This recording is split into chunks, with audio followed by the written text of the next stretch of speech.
So I'd like to share a little bit about the celebrations that we're having for our 125-year series. We've got a working group that started the planning about 18 months ago, and this was made up of Radcliffe Infirmary Guild members, and that's celebrating its 91st year this year. Local NHS trusts, students and alumni, both students and staff, and also Brooks staff. And we're very grateful that we've had sponsorship from Health Education England and Thames Valley for the lecture series, and I'm delighted that Juliet is here today to represent HEETV, and also the Radcliffe Infirmary Guild has also sponsored us.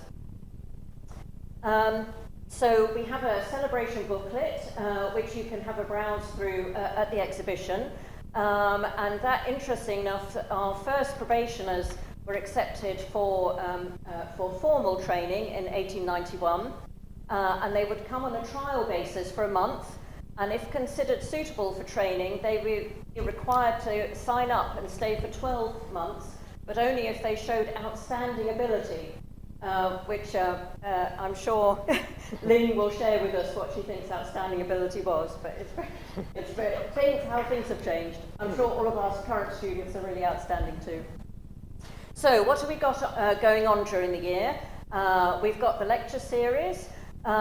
We've got this weekend, we've got a walk, run, fun event, either at Harcourt Hill or at Swindon. And in Harcourt Hill, the Oxford students and staff are raising money for Oxfordshire Mind. And in Swindon, we're raising money for the scanner appeal at Great Western Hospital. 21st of May, we have a celebration lunch, and that's open to absolutely anybody to attend. You don't need to be a nurse, and you don't need to be a member of Brooks. It's open to absolutely anybody to attend. And if you'd like to come to that, details are on our website. We've got our civic service on the 16th of October, and that again will be open to anyone. And we've also formed a student nurse choir for that event. And one of our staff has written an anthem for them to sing, which is great. The exhibition that you'll see this afternoon is also then going to transfer to the town hall for the couple of weeks either side of the civic service, so that many more people will be able to see it. Afterwards, up at the exhibition today, we've also got mugs for sale with our 125-year logo on. And we've also got a celebration tree, and we're asking people to write on individual leaves what nursing means to them, and then we hang it onto the tree, and during the year we're building up a complete kind of encyclopedia of what nursing means for people. And then on the 16th of June, we've got a celebration tea for all of our students, which is just before one of our future lectures. So the exhibition that you'll hopefully come to afterwards, a big thank you to Tree Bentley, Rita Bailey and Xanthi Cummings from the RI Guild, who've put it together, as well as Sue Schutz and Peter Zardman from Brooks that have contributed to that as well. So do join us for that. So in May, we've got lots of events coming up. We have our professorial lecture by June Gervin, and that's on the 11th of May. On the 12th of May, I think, rather, is the International Nurses' Day Conference at the Oxford University Hospitals Trust. 17th of May, we've got Professor Viv Bennett doing her lecture, and that'll be up at our Gypsy Lane site as well. And then on the 18th of May, we've got Health Matters doing a lecture on dementia. So you can see that there's loads of things going on in May, and these are all open to absolutely everybody to attend, so we'd be delighted to see all of you there. So I would like to now introduce our speaker for this evening, Professor Lynn MacDonald. Lynn is Professor Emeritus of Sociology at the University of Guelph in Ontario. She completed her PhD at the London School of Economics and has an honorary LLD from York University in Ontario. She is the director of the 16-volume collected works of Florence Nightingale, so I think she knows a little bit about Florence before we have our lecture this evening, and a short paperback. And she has also served as a Canadian MP and she has also authored the groundbreaking Non-Smokers Health Act in 1988. One of her passions is particularly climate change at the moment. And this legislation in 1988 was the first national legislation in the world on smoke-free work and public places. So we have a lot to be thankful to Lynn for. So I'm sure you'd like to give Lynn a very warm welcome and thank her very much for coming to speak to us.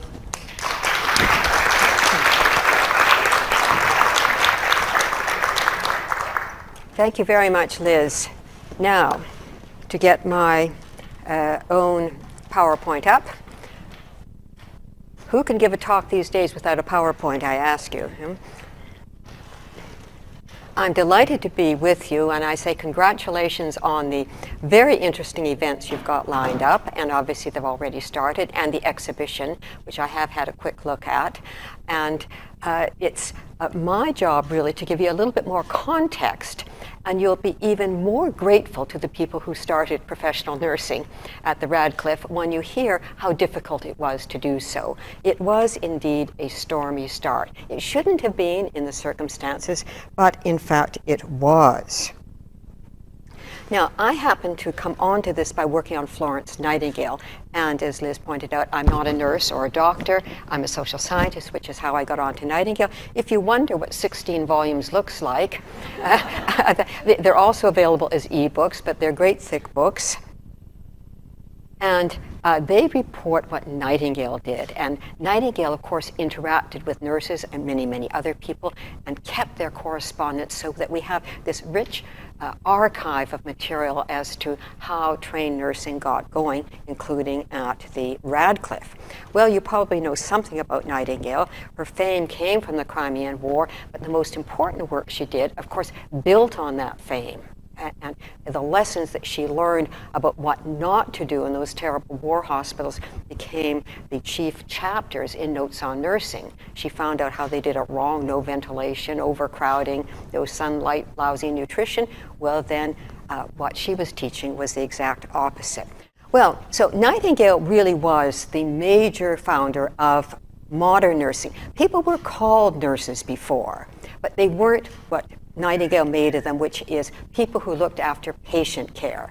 And it wasn't a profession. And this is one of the problems we'll see at the Radcliffe, where there was a lot of resistance to getting the profession of nursing in, as opposed to having employees to do some of the work. And incidentally, I think I'm going to not speak the whole time, but allow some time for questions. And feel free to ask me anything that you want about the Radcliffe situation, or about Nightingale more generally, or about the start of nursing or nursing in other places, as this is all part of a package.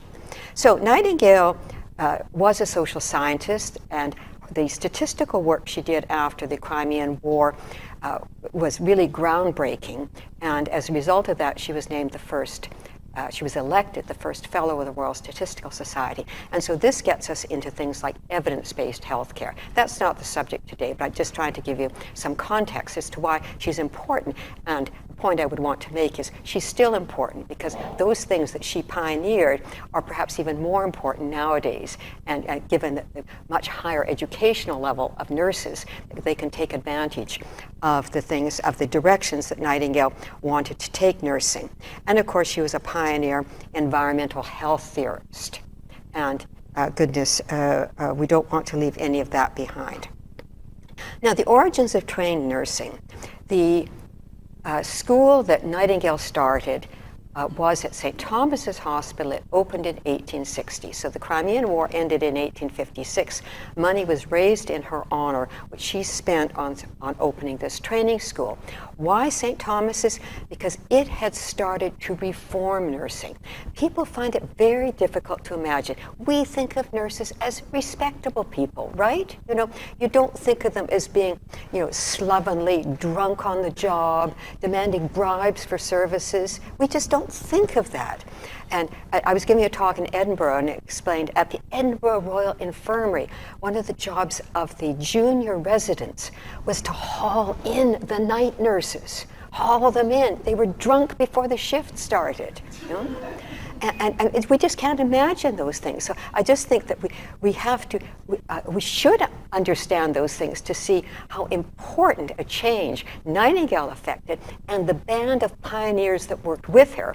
And Flora Masson was one of them. She wasn't in the earliest contingent, but she was certainly a pioneer. So Nightingale picked St. Thomas's because they had begun to clean up their act. They didn't have training before Nightingale started her school, but at least they were getting rid of the drunkenness and all the horrible things that went on. Now, from this training school, Nightingale sent out nurses around the world, or she didn't send them out, they applied for jobs, or people wrote to Nightingale and she made the arrangements for them to go. And all of this is written up in Extending Nursing, is a great thick volume in the collected works, which covers all of the work of taking nursing from St. Thomas's out to Manchester, Birmingham, Edinburgh, Belfast, and the US, Canada, Australia, Finland, Germany, etc., all those other places.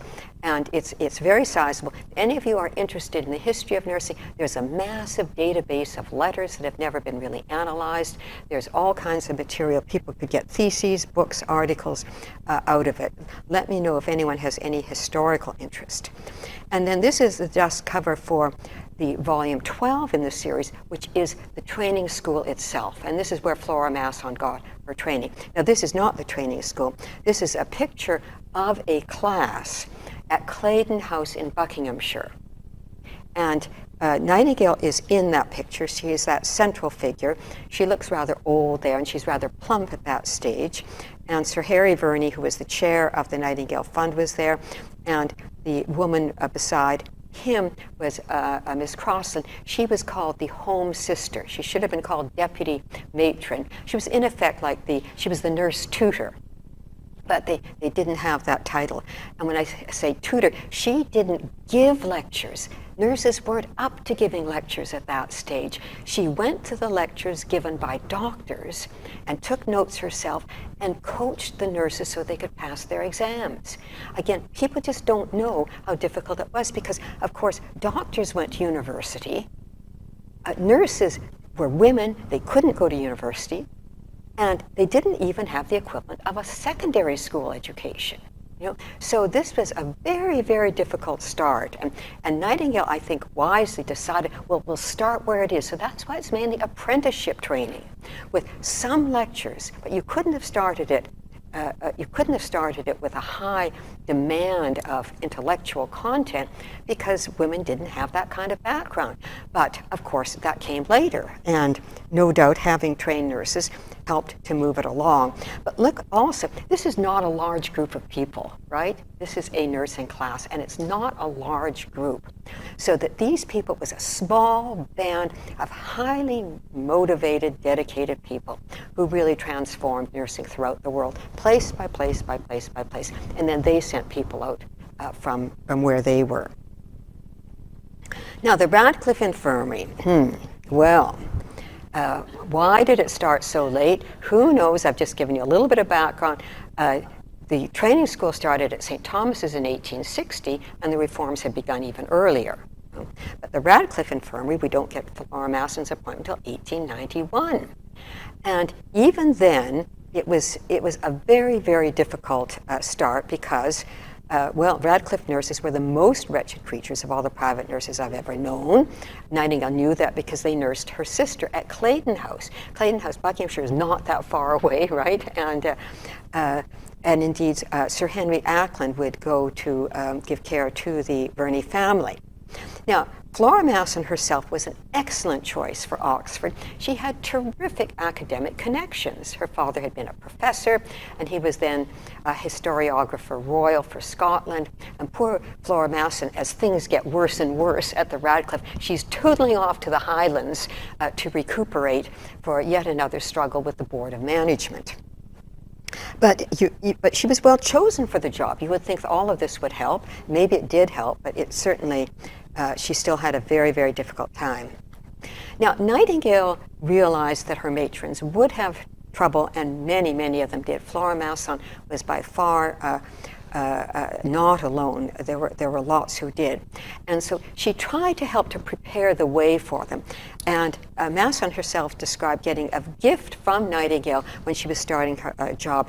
Obviously, this one wasn't at the Radcliffe Infirmary, because this was a messenger who arrived from Nightingale's home, and he'd come with a bouquet of flowers to the hospital where the matron was starting. And he's a commissionaire. He's got his medals on. It's very, he makes it very obvious. He comes in, says, "Flowers for the matron from Miss Nightingale," you see. Well, everybody in the hospital knows that the matron has started. Nightingale has sent flowers. In short, you mess with the matron, Nightingale's going to hear about it, you see. And this is politics, right? You have to show your support early to try to avert trouble. Of course, trouble isn't always averted. But this was the kind of ploy that Nightingale really, she wanted her matrons to know they had support, and she wanted them to have the best working conditions they possibly could have. Now, her problems were with the administration. She wasn't given the status of a matron. And this is very important to understand. Nightingale's idea, people were called nurses before, but they were basically the scrubbers and the night watchers. They were not doing patient care. They were, and they did not interact with doctors. They were hired, basically as part of the cleaning staff. Although the term nurse was used, but they were not what we would call nurses. And Nightingale's great innovation was to make nursing a profession geared to patient care, which is what she had to fight for at the Radcliffe. But some doctors, of course, wanted professional nursing, and this happened everywhere, and some doctors were quite content with the level of nursing they already had. And a doctor who gave Nightingale's nurses a bad time at St. Thomas's, this was rare, but he was a very prominent doctor, and he said, we don't need a training school. The nurses are treated by the medical staff as senior domestic servants, you see? I mean, they're well treated. They're not the rabble that live in the basement there. Well, this is not Nightingale's idea, that they would be senior, well-respected domestic servants. Nightingale saw them as professionals. It's a junior profession to medicine because they don't have the same kind of education, but it is a profession with high standards and expectation of scientific expertise and good principles, ethical conduct, and all of that. And Masson had trouble getting that accepted, and I'm not sure that she ever fully did. She wasn't given her status.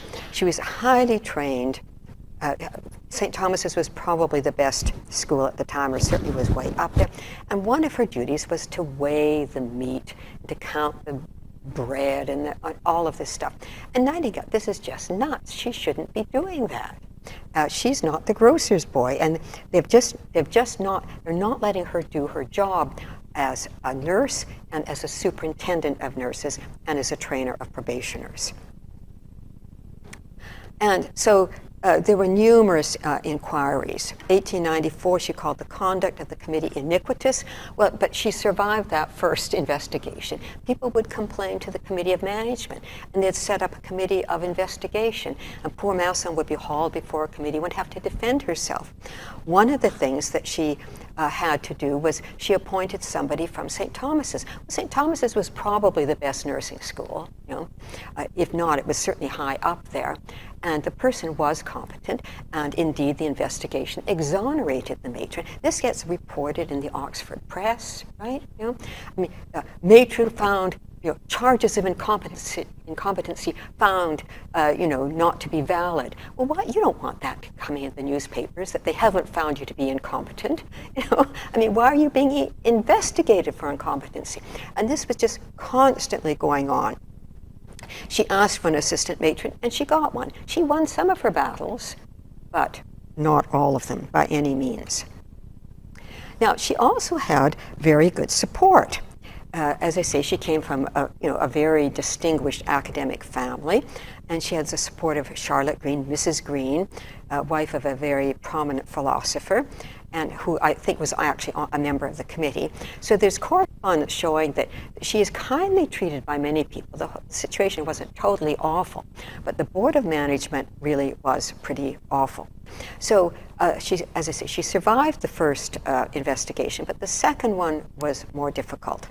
And Nightingale had to find somebody else to help her. She tried to get Sir Henry Dyke Ackland, who was very senior. He was by then retired Regius Professor of Medicine, a very prominent doctor, and a good friend of Nightingale's, and a good supporter of hers, both on nursing and on the broader issues of disease prevention, what was called state medicine. State medicine was generally what we would call disease prevention, which means getting legislation in to prevent disease. And Nightingale, of course, was very, very strong in this. It's better to prevent the disease than to have to treat it after the fact. And so she was always directed both to treatment and to prevention and health promotion. So Henry Dyke Ackland was a good ally, but she couldn't get him to act. He was really at the end of his period of really being very prominent and going to public meetings and speaking and doing all of those things. He would have been excellent had he done that. And so she gets as her second choice Lord Dillon. And he's the vice chair of the Committee of Management. And Dillon, it turns out, he had been in the professional army and he had become an antiquarian, and he was a rural landowner. And he was a fan of Nightingale's. Perhaps he was a Crimean War buff, who knows. So he actually asks Flora Masson to ask for an autograph from Nightingale. I mean, these silly things come up. But it does go to show that Nightingale got somebody who would be sympathetic to Flora Masson, and they would meet and commiserate and plan tactics as to how to deal with the Committee of Management. Now, this treatment of Masson was far from the worst. It's bad, but there were worse people. So I just want you to understand this was a process that was going on in other places as well. And even at St. Thomas's there were problems, not of this sort. But Nightingale always thought that they were exploiting the probationer nurses, that they were trying to get too much work out of them. But they weren't treating them badly the way that Masson was treated. Many matrons had doctors and administrators trying to do the matrons' jobs. And this was one of the things that really offended Nightingale, because she saw nursing and medicine are separate professions. They each have their own goals. They each have their own training. And the matron hires the nurses and is responsible for the quality of patient care given by the nurses. If a doctor can find fault with what's done by a nurse, he reports it to the matron. He does not dismiss the nurse or reprimand the nurse himself. The nurse comes under the structure of the hierarchy within the nursing department. And the superintendent of nursing and the superintendent of medical care, they have equal jobs in effect. And they both report to whatever the board is within the hospital. That's how it's supposed to work. But in some places, you have the doctors interfering directly, and in some places, Nightingale said, they are trying to do the matron's job, and they don't do that. They've never been nurses. They don't know how to do the matron's job. Nightingale also was she had great respect for doctors, but shall we say, she was a little bit irreverent about doctors in terms of their ability at administration. She thought the hospitals are much better run by lay administrators, and she joked once that perhaps it's something in the chemicals of the drugs that makes for administrative, idiocy that on the part of doctors, and so just keep them out of that. Well, Maria Macon, who was a Canadian by origin, and she was the first trained matron at St. Bartholomew's in London. St. Bartholomew's, of course, is one of the old foundation hospitals like St. Thomas's, and it was later, not as late as the Radcliffe, but it was after St. Thomas's. And Macon tried to dismiss one of the older style nurses for opiate use. And Some of the doctors had agreed with that, but some doctors disagreed, and they gave her a bad time. And I don't know that she ever did get rid of this nurse. They just, their standards, it didn't matter. I mean, she kind of did what she was told, and the fact that she couldn't really cope at a professional level didn't bother them. But this was the kind of thing that was going on, and all of that was very difficult. So there's lots of correspondence in Nightingale's papers of these anguished letters of what happened at the Committee of Management, and Nightingale's constantly sending them, eggs, coffee, butter, flowers, just trying to cheer them up with little presents to help them get through. As you know, these kinds of disputes can really wear you down. Now, Sydney, Australia, that was the first place for trained nursing in Australia, and they actually had a Royal Commission on Public Charities to investigate the matron there.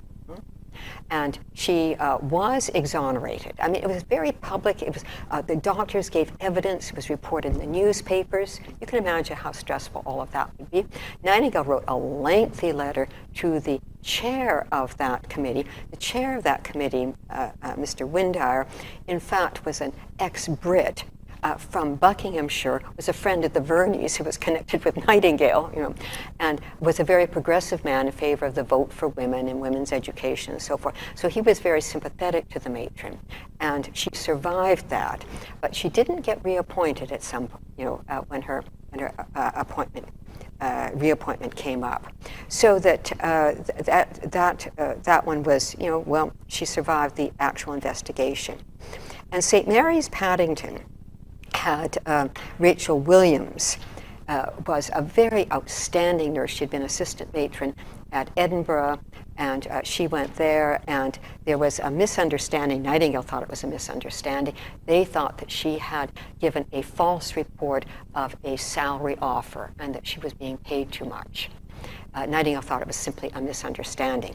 In any event, there was investigation after investigation, and Nightingale got a Dr. Sieveking, who was a very senior doctor, to assist with it, and then she got somebody on the board. And these things are it's very hard to keep track of these things. Lord Carlingford, Nightingale, we've got to go and talk to Lord Carlingford, but he's at a cabinet meeting, you see, and we've got to talk to Lord Carlingford. Well, he's at Balmoral, so that you have to get these top people to intervene, and sometimes it works, but it doesn't always work. And in the case of St. Mary's, Paddington, they eventually decided to dismiss the matron. There have been all kinds of things going back and forth. And Nightingale got a reprieve so that Rachel Williams could resign instead of being dismissed. That's how it eventually happened. However, that's not the end of the story of Rachel Williams at Paddington, because this was 1885. This is before the Radcliffe situation. It's 1885, and it turns out that there's an Egyptian campaign just about to start. This was an expedition to rescue General Gordon in Khartoum, which of course arrived too late and he was dead. But nonetheless, the British Army sent people to the Suez. There was a lot of disease, and they needed nurses. And so Rachel Williams tells Nightingale, I want to go to Egypt. See? So Nightingale gets this organized and gets her introduced to the Army Medical Department, who's making the appointments. And Rachel Williams is accepted. Now, one of the things Nightingale wanted to do, and you can see this about making, the profession is patient care. It's not cleaning, it's patient care. And nurses are professionals. Now, in the Army, doctors all are officers. They're all officers, medical officers. But what's the status of nurses? You see, well, it wasn't clear during the Crimean War. It was never made one or the other. But for this Egyptian campaign, Nightingale wanted to make it very clear that the nurses were officers. And the War Office wouldn't produce nice uniforms for them. So she actually directed the Nightingale Fund to have nice uniforms tailored for Rachel Williams, and I don't know how many of them were. And they had scarlet caps and scarlet tippets on their uniforms, like officers had, you see. And so the day came from Rachel Williams to leave St. Mary's Paddington, and she's in this splendid uniform, and the doctors and nurses and patients go to the windows and doors and wave her off and cheer her, you see. And so I think this is very nice that she was, she was in effect dismissed, but she left with her head held high, and she did a good job in Egypt, which of course was very, very difficult. And when she came back, she wrote a little article on it for the Times, you see. So again, her friends could see that there was some vindication for her. She lost the job at St. Mary's, but there was a future. And so Nightingale had to do all of those things for these matrons. Now, however, getting back to the Radcliffe Infirmary, by the end of 1896, Masson had to resign.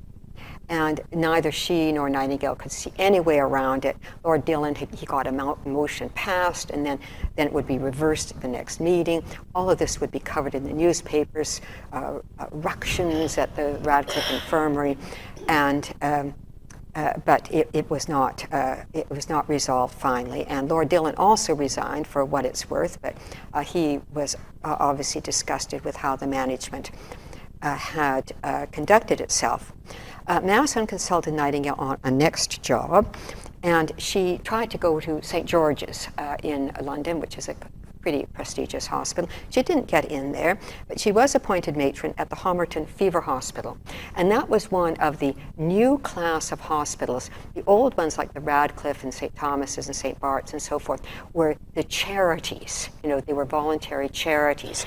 And the Homerton is part of this new system. They are state hospitals. This is kind of like working our way into the National Health Service, of having public hospitals that are quality hospitals. They're not poor law hospitals which provide really pretty inadequate care, very, very basically. That, incidentally, is one of Nightingale's great reforms, for which I don't think people pay enough attention to. But Masson went on to that, to the Homerton Fever Hospital, and Nightingale continued to mentor her in that position. So Nightingale really did keep up with these matrons who went out to other places. Now I think I'm getting. I'll just tell you a couple more things. Oh yes, just before I forget. I did bring a few handouts, and I don't know if any did get printed here, but I would be very happy if anyone would like to take them. This is on the Nightingale Society, and we'll give you a website if you want to pursue any of these things at a later date. It will just give you a little bit of background about what I find people tend not, today's nurses especially, don't know about the origins of nursing and Nightingale's role in it. So I will invite you to take one of those.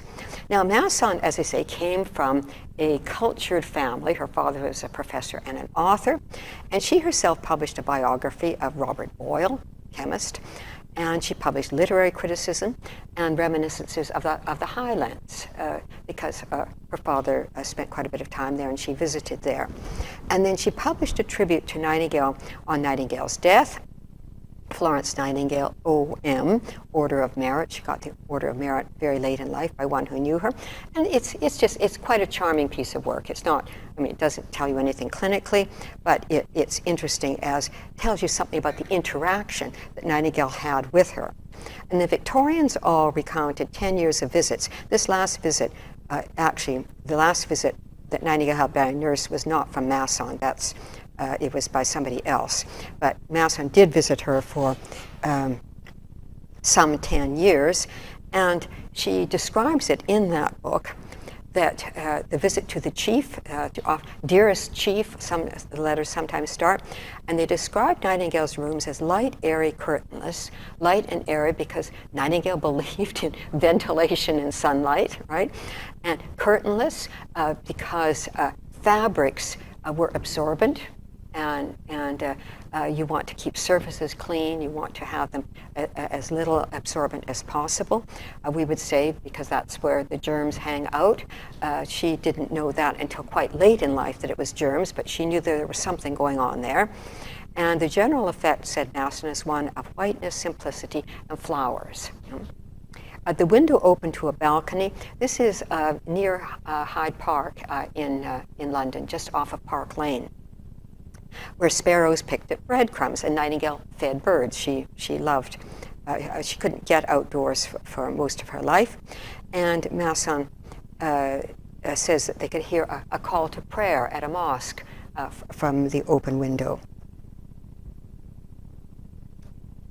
And this is, again, just quoting Masson. The chief in a soft black gown lay on her couch, leaning against her cushion, pencil and notebook by her hand.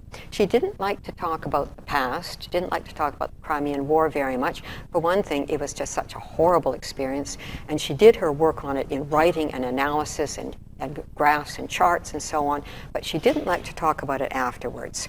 She was interested in things going on at the moment, and we see this in notes of other people who have come to see her. She's asking questions about operating theater procedures in 1898.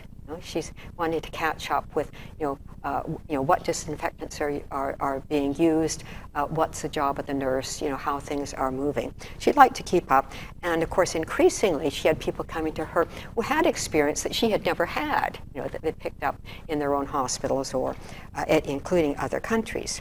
Always a statistician, she would put questions, and it was rather disturbing to see the pencil and notebook come into use, and one's answers were carefully written down.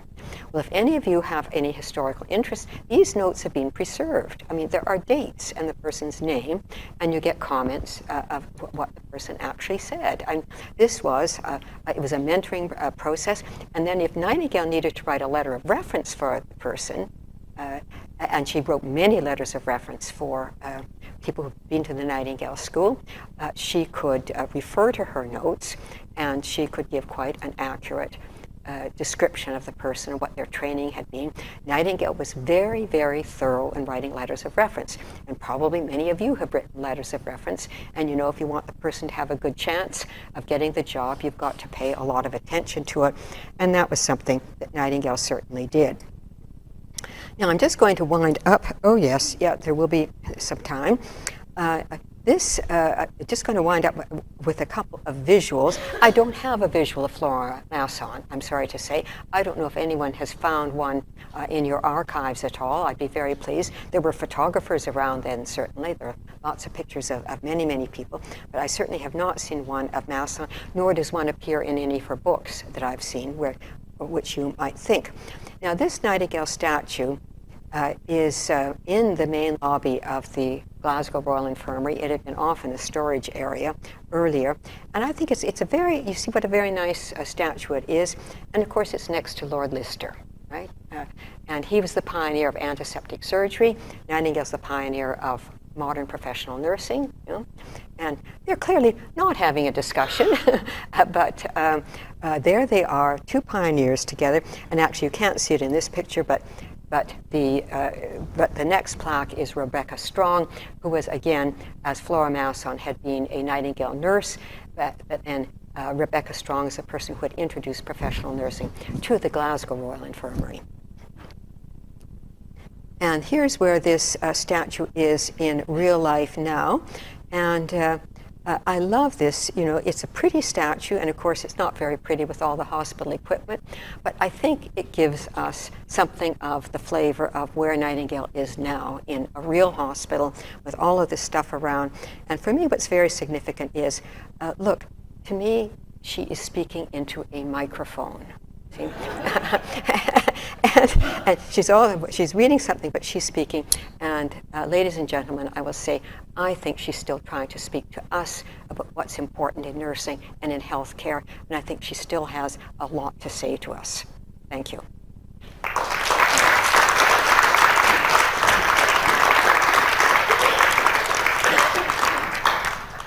Thank you very much, Lynn. Okay. That was excellent and a real insight into what life was like in Nightingale's era. So who would like to ask the first question?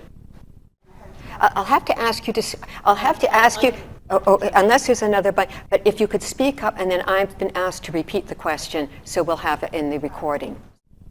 Okay. The question is, why did she take to her bed? Well, for one thing, the take to her bed is a bit of an exaggeration. She probably had the disease called brucellosis.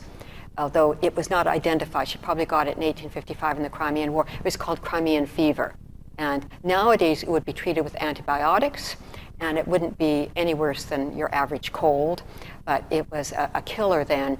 And then for some people, it moved on to a chronic phase, and that's probably what she had. But she was not, she described herself as I'm a prisoner to my bed in some letters, I'm a prisoner to my room in some letters, and sometimes she went out. For example, that slide I showed you earlier, she's out in Buckinghamshire. You know, she's up and around. So it was variable. She did not go out very much. That is certainly true, but it was probably brucellosis, and it was very debilitating. She found that for the pain, it was very painful apparently, and opiates, of course, are very good for pain, but they dull the mind, and so she preferred not to take them and simply to work around the illness as best as she could. That's as much as we know. Obviously, we'll never know for sure. Thanks very much, Lynn. I'm being fascinated, and you may or may not have an answer for me, but I'm wondering what happened in Oxford after Masson? Yeah. And, how did it turn itself around, and what was instrumental in that? This is what happened at Oxford after Masson, how did it get turned around, etc. And I was afraid somebody would ask that because I don't know, and my own data sources, of course, don't go past that, because they're based on Nightingale stuff. Now, I don't know if your own archives would be of any use. They're probably old. I don't know if, say, minutes of the management committee are still around. So I don't know. You could probably pick up something in a newspaper archive, but there was nothing easy to pick up. Obviously, some transition happened, but I don't know if it was soon or if it took a long time. I'm very sorry. I can't tell you. Oh yes, look. Can we just if any? Can they? Oh, they're on a pile. Okay, you have got your own pile. Okay, no problem then.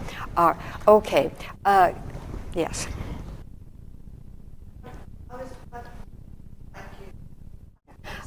Yeah. No. This is a very interesting comment and a very good comment about how far Nightingale went to protect her nurses, and if she couldn't protect them there, to make sure that they could move on to something else, that they weren't just dropped. You see, she was fiercely loyal to them. And what about nowadays? Well, clearly lots of people don't get that kind of support nowadays. I don't know how you would do it, because she did it as an individual, and it's hard to see how an individual could cover the kind of ground that there is now. But it's one of the very admirable things about Nightingale, and this bond between her and her nurses. And they write her these letters. I'm sitting in the British Library, and I'm weeping over these letters, you see, and they say things like, "Dear Miss Nightingale, I felt so refreshed and encouraged after our interview. I left with hope in my heart, and I'm going to keep up the standards, Miss Nightingale. And Miss Nightingale, I love my patients." Now, do people say things like that nowadays? I mean, it's yes. Okay, well, that's nice. That's nice to hear. But it's just, but that bond. It was a very personal bond. Mm-hmm. In some respects, is actually obligation of kind of. Yeah. That was. I don't know if everybody heard that or for the recording about what Nightingale could do. She was an expert at political action, and she kept a network of influential people and interacted with them. And in the case of Flora Masson, Nightingale met with Lord Dillon. He wanted to meet her, and she wanted to butter him up so that he would do the best he could for her, and so that she really did do that kind of work, and she kept these networks going that were very effective that way. Yes, and we do have that obligation today, of course, we do.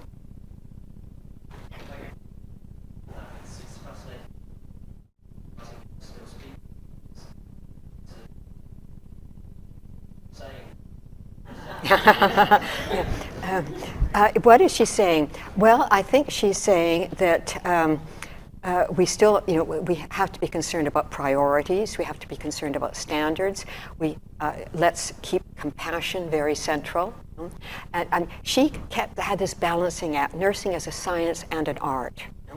And the science has got to move with the best science, but the art has got, it's patient-centered. It's taught by individuals with a patient, and so it's an interesting balancing act. And I think that what she's saying, I think she would be saying prevention is. It is still very, very important. Health promotion, she would be into. That's one of the things. When I did the Non-Smokers Health Act of 1988, when I might add the UK, where was the UK in smoke-free places in 1988? You were with the dinosaurs, on that. But Nightingale, that wasn't a Nightingale issue, but. Smoking was the number one, still is the number one cause of preventable mortality. And Nightingale looked at those things. What are the worst problems we have to face? Well, she'd certainly look at smoking. That would be one of them. And of course, climate change, air pollution, all of those things coming from fossil fuel combustion and so on. So she would be looking at, let's look at what the problems are. And she was not afraid to take on the biggest problems. Her grandfather took on the abolition of slavery and worked with William Wilberforce. And Nightingale took on health care, nursing and health care for the poorest, the poor law infirmaries. That wasn't the subject today. That was very, very significant work she did. Other people were working on nursing. It was Nightingale who was the absolute single pioneer on poor law nursing, of getting it up to standard. And so I think she'd be wondering about, what about the NHS? It was Nightingale who said in 1866 that the poor should get quality care as good care as well-off people. And that, of course, was the principle in the 1948 National Health Service. Well, and now, of course, it's much more privatized, and you can buy in, if you've got money, to get special services and so forth. I think she might be asking questions about that. And nurses, I know, are fighting those issues. And good for you.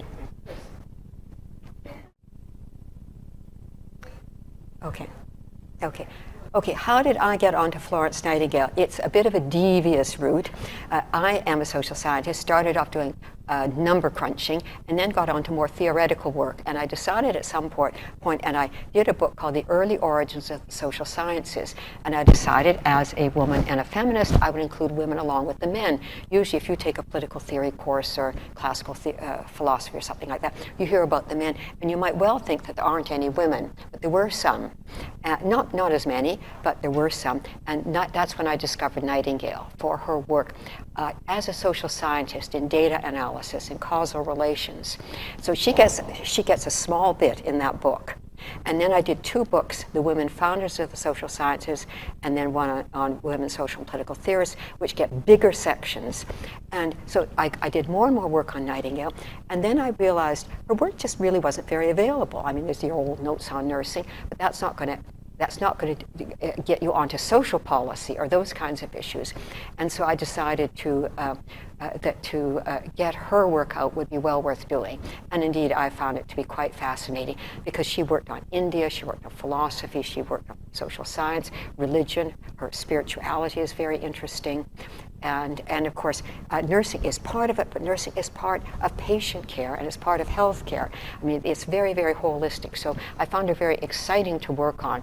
But the original interest did come from her social science work and those famous charts that she produced. Why do you need charts? Well, her charts featured, you could see how big the preventable mortality is and how much smaller the non-preventable was. Well, if you want to persuade people to change the system, you've got to show that there's going to be a payoff for it, that there's a lot of preventable mortality that you can deal with. And that happened, and death rates went down. There was evidence-based healthcare. Death rates went down. Death rates in the British Army went down. They went down gradually in the civilian population. The changes happened, and they did have a good impact. Voice it, telling her what to do, whether you decided Yes. Nightingale experienced what she called a call to serve. And a call she understood to be from God. And she was a very devout Christian, of a very interesting sort. She was quite evangelical in her beliefs, but she had very broad interests, and she read widely. She read Roman Catholics. She wasn't Roman Catholic, but she read Roman Catholics. And she had great respect for people of other faiths. As I say, she was a devout Christian, but when she was in Egypt, she visited a mosque dressed as a Muslim woman because she wanted to see what Muslim worship was like.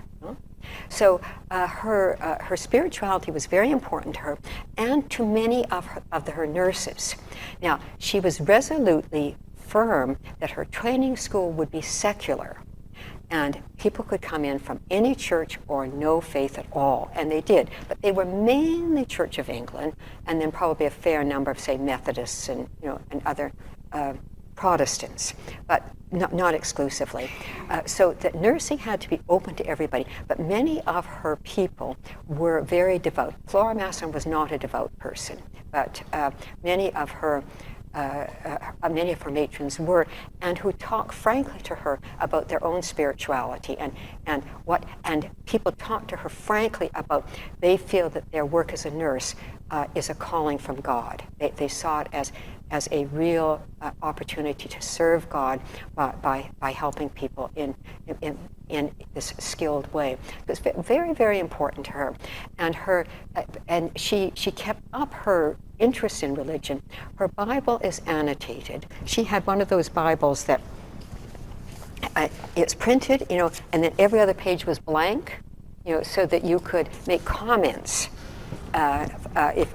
with your reading, or if you were doing any outside reading to kind of interleaf your observations.